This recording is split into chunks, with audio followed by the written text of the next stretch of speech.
இந்த செய்தியை உங்களுக்காக வழங்குவது euro group Malaysia.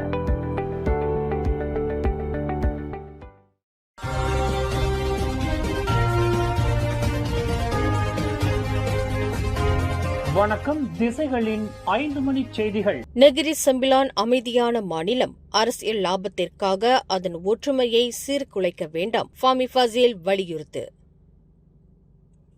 Negeri Sembilan மாநில தேர்தல் என்பது மாநிலத்தின் எதிர்காலத்தை தீர்மானிக்கும் ஜனநாயக போட்டியே தவிர இனம் மற்றும் மதவாத உணர்வுகளை தூண்டவோ அரச குடும்பத்தை அரசியல் விவாதத்திற்குள் இழுக்கவோ அவதூறுகளை பரப்பி வாக்கு சேகரிக்கவோ பயன்படுத்தப்படும் மேடை அல்ல என்று அரசாங்க செய்தி தொடர்பாளரும் தொடர்புத்துறை அமைச்சருமான டத்தோஸ்ரீ ஃபாமி ஃபசீல் தெரிவித்துள்ளார். அரசியல் கட்சிகள் தங்களின் கொள்கைகளையும் கடந்த கால செயல்பாடுகளையும் மக்களின் பிரச்சினைகளுக்கான தீர்வுகளையும் முன்வைத்து அதன் அடிப்படையில் போட்டியிட வேண்டும் என்று அவர் வலியுறுத்தியுள்ளார். இதுகுறித்து இன்று ஞாயிற்றுக்கிழமை நடைபெற்ற செய்தியாளர்கள் சந்திப்பில் ஃபாமி ஃபசீல் கூறுகையில், மக்கள் அனுபவித்து வரும் வாழ்க்கை செலவின உயர்விலிருந்து அவர்களின் கவனத்தை திசை திருப்பும் நோக்கில் சில தரப்பினர் இனவாத உணர்வுகளை தூண்டியும் பொய்யான தகவல்களை பரப்பியும் வருவதாக தெரிவித்துள்ளார். ஒரு அரசியல் கட்சியிடம் புதிய யோசனைகள் இல்லாதபோது வெறுப்பையும் பிளவையும் விற்பதே அதன் அரசியலாக மாறுகிறது என்றும் ஃபாமி ஃபசீல் குறிப்பிட்டுள்ளார். அதேவேளையில் தங்கள் செயல்பாடுகள் மற்றும் சாதனைகளில் நம்பிக்கை கொண்ட கட்சிகள்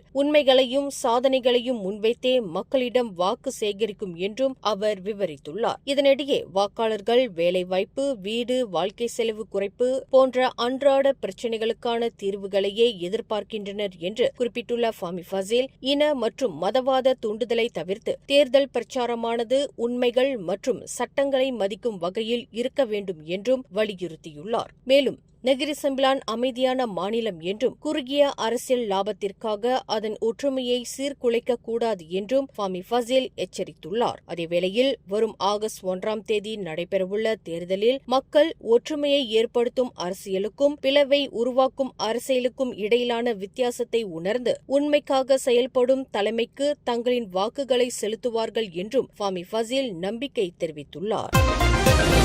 மலேசியாவில் மீண்டும் ஃபார்முலா 1 கார் பந்தயம் நடத்தப்படுமா என்பது குறித்த ரசிகர்களின் எதிர்பார்ப்பிற்கு இன்று விடை கிடைக்க உள்ளது. மத்திய கிழக்கில் நீடித்து வரும் மோதல் காரணமாக கத்தார் மற்றும் அபுதாபியில் இவ்வாண்டு நவம்பர், டிசம்பர் மாதங்களில் நடைபெறவிருந்த F1 பந்தயங்கள் ரத்து செய்யப்படும் சூழல் உருவாகியுள்ளது.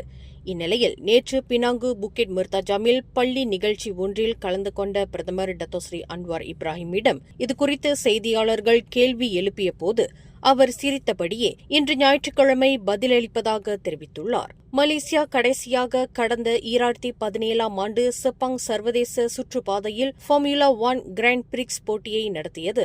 அதன் பின்னர் போட்டியை நடத்தும் செலவுகள், உரிம கட்டணத் தொகை காரணமாக அந்த போட்டி மலேசிய காலண்டரில் இருந்து நீக்கப்பட்டது.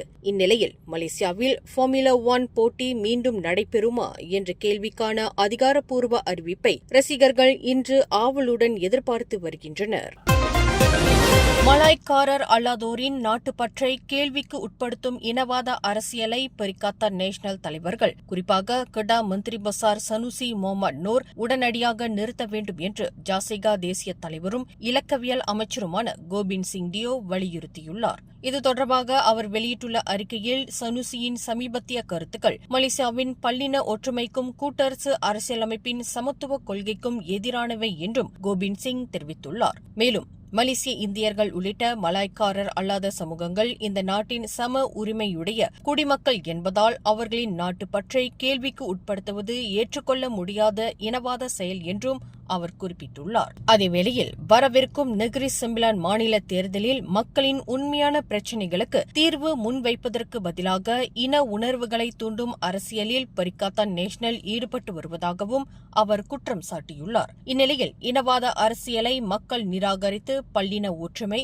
சமத்துவம் மற்றும் நாட்டின் நல்லிணக்கத்தை பாதுகாக்கும் வகையில் பக்கத்தான் ஹரப்பானுக்கு ஆதரவு வழங்க வேண்டும் என்றும் கோபிந்த் சிங் டியோ அழைப்பு விடுத்துள்ளார்.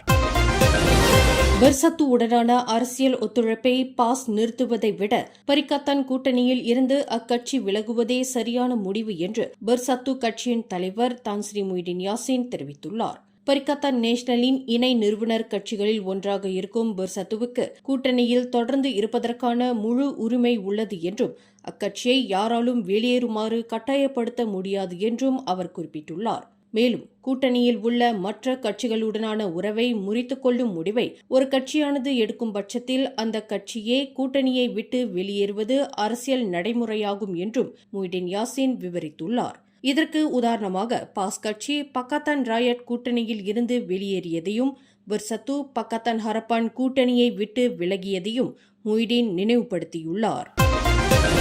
வரும் அக்டோபர் மாதம் முதல் அடுத்த ஆண்டு ஜனவரி மாதம் வரை மலேசியாவை சூப்பர் எல்னினோ நிகழ்வு தாக்கக்கூடும் என்பதால் தண்ணீர் தட்டுப்பாட்டை எதிர்கொள்ள அரசாங்கம் முன்கூட்டியே தயாராக வேண்டும் என்று வானிலை ஆய்வாளர்கள் எச்சரித்துள்ளனர். இது தொடர்பாக UKM எனப்படும் யூனிவர்சிட்டி கெபாங்சான் மலேசியா பல்கலைக்கழகத்தின் பருவநிலை மாற்றத்துறையின் மூத்த விரிவுரையாளர் டாக்டர் ஜுல்ஃபஹார் சாடி வெளியிட்டுள்ள அறிக்கையில் வடகிழக்கு பருவமழை காலத்திலும் மழைப்பொழிவு குறைய வாய்ப்புள்ளதால் அணைகளில் இருந்து தண்ணீரை முன்கூட்டியே திறந்துவிடும் நடவடிக்கைகளில் அதிகாரிகள் மிகுந்த கவனம் செலுத்த வேண்டும் என்றும் வலியுறுத்தியுள்ளார். பருவமழை குறைந்தால் வரும் மார்ச் மற்றும் ஏப்ரல் மாதங்களில் கடுமையான தண்ணீர் தட்டுப்பாடு ஏற்படும் அபாயம் உள்ளது என்றும் அவர் எச்சரித்துள்ளார்.